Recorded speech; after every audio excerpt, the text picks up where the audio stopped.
Assalamualaikum warahmatullahi wabarakatuh. Salam guru penggerak. Saya Sihatun Nikmah, calon guru penggerak angkatan 10 dari Surabaya. Pada video kali ini, saya akan memaparkan demonstrasi kontekstual nilai dan peran guru penggerak pada modul 1.2. Ada 5 nilai guru penggerak. Di antaranya yang pertama, berpihak pada murid, kedua, kolaboratif, 3, inovatif, 4, mandiri, dan kelima, reflektif. Pada video kali ini, saya akan memaparkan aktivitas apa saja yang akan saya lakukan jika telah menjadi guru penggerak selama 3 tahun. Pada nilai berpihak pada murid, yang pertama yang akan saya lakukan adalah menjadi teladan. Menggerakkan orang lain akan lebih mudah jika dimulai dari menggerakkan diri sendiri. Dengan menggerakkan diri sendiri dan menjadi contoh bagi orang lain, akan mudah membuat orang lain meniru dan meneladani kita. Keteladanan merupakan pembelajaran tidak langsung yang dapat dilakukan dalam upaya menebar benih kebudayaan. Anak bisa saja akan meniru seorang guru, baik ketika sebagai murid hingga nanti menjadi dewasa dan menjadi bagian dari masyarakat. Sikap yang mereka tiru akan ditularkan kembali dalam mengasuh anak-anak mereka sebagai madrasah pertama, yaitu keluarga. Teladan yang dapat kita berikan bisa berupa memakai pakaian yang rapi dan sopan, berbicara yang baik dan positif, membuat keputusan dengan mendengarkan pendapat banyak orang sebagai pertimbangan, tidak mudah tersulut emosi, memanusiakan hubungan baik dengan seluruh anggota sekolah, baik siswa, guru, tenaga keamanan, tenaga administrasi, kepala sekolah, tenaga kebersihan, maupun seluruh lapisan masyarakat. Melihat sesuatu yang kita anggap salah pada siswa sebagai sebuah informasi yang perlu kita gali. Keberpihakan pada murid selanjutnya adalah memberikan asesmen diagnostik di awal tahun dan awal materi. Asesmen diagnostik digunakan untuk mengidentifikasi atau mengetahui karakteristik, kondisi kompetensi, kekuatan, kelemahan model belajar peserta didik, sehingga pembelajaran dapat dirancang sesuai dengan kompetensi dan kondisi peserta didik. Keberpihakan pada murid selanjutnya adalah membuat kesepakatan kelas. Melibatkan siswa dalam membuat peraturan adalah salah satu cara berpihak pada murid. Anak dilibatkan secara langsung dalam pengambilan keputusan, membuat siswa ikut bertanggung jawab dalam menciptakan suasana kelas yang kondusif. Kesepakatan kelas dimulai dari yang pertama, guru dan siswa bersama-sama mengidentifikasi masalah-masalah yang sering terjadi di dalam kelas.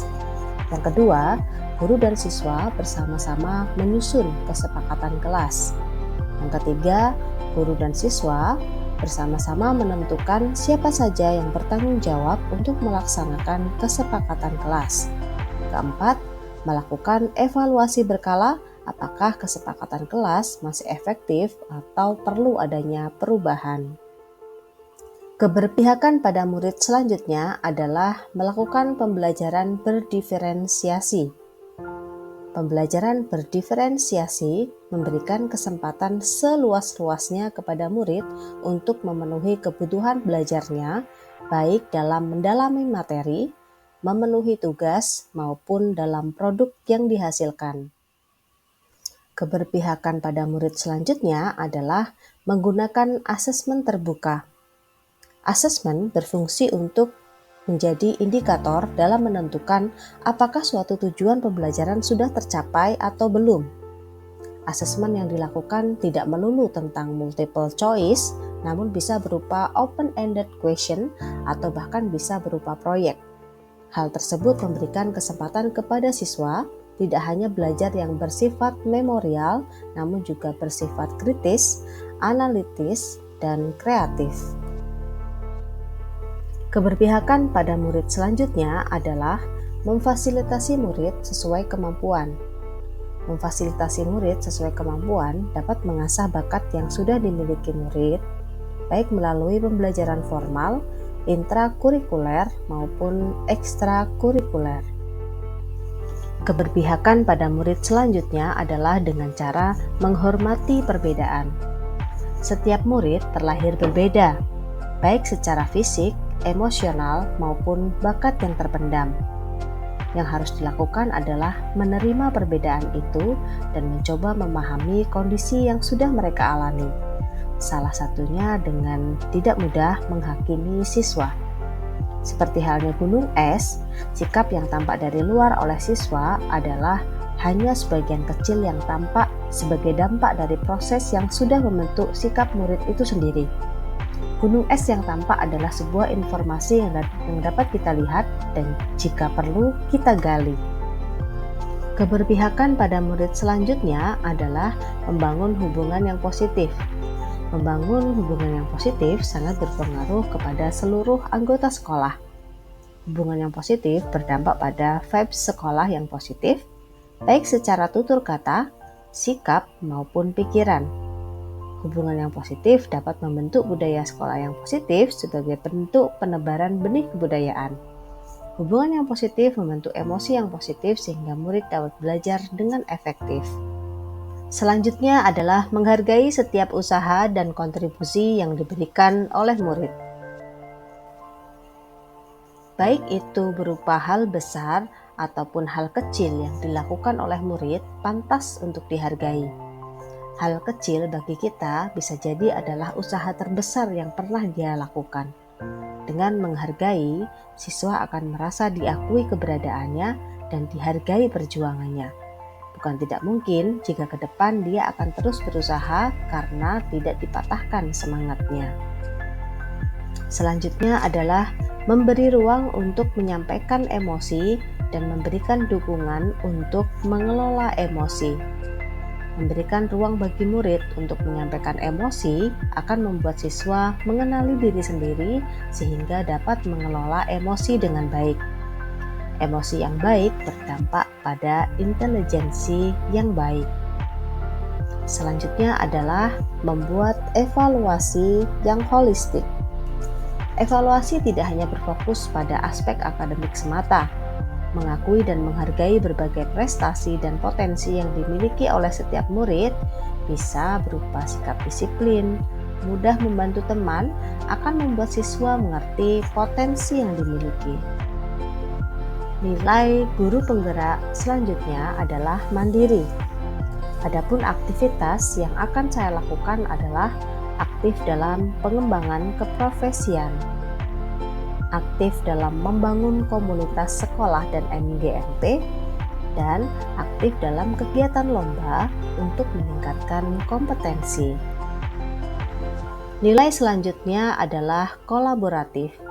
Adapun kegiatan yang akan saya lakukan adalah berkolaborasi dengan rekan sejawat dalam meningkatkan kualitas pembelajaran. Melalui diseminasi yang rutin dilakukan setiap bulan dapat meningkatkan kualitas pembelajaran. Diseminasi tidak melulu mengenai media pembelajaran yang digunakan. Diseminasi bisa juga dengan membagikan praktik baik yang sudah dilakukan di dalam kelas. Kegiatan pada nilai kolaboratif selanjutnya adalah bekerja sama dengan kepala sekolah, rekan sejawat, murid dan orang tua murid untuk mensukseskan kegiatan sekolah. Pendidikan tidak hanya bisa dilakukan di sekolah. Pendidikan harus bersama-sama dengan keluarga dan juga lingkungan. Melalui kegiatan parenting diharapkan pendidikan dapat tercapai secara maksimal dan menyeluruh sehingga menghasilkan generasi penerus bangsa yang berkualitas. Adapun kegiatan yang akan saya lakukan pada nilai inovatif adalah membuat model pembelajaran dengan menyesuaikan karakter murid. Yang kedua, membuat video pembelajaran yang baik dan komplit. Yang ketiga, membuat berbagai media pembelajaran yang lebih variatif. Nilai guru penggerak yang kelima adalah reflektif. Adapun kegiatan yang akan saya lakukan adalah merefleksi setiap kegiatan, menindaklanjuti hasil refleksi untuk pembelajaran yang lebih baik, dan membiasakan refleksi sebagai aktivitas rutin. Demikian yang dapat saya sampaikan. Salam dan bahagia guru penggerak. Terima kasih. Wassalamualaikum warahmatullahi wabarakatuh.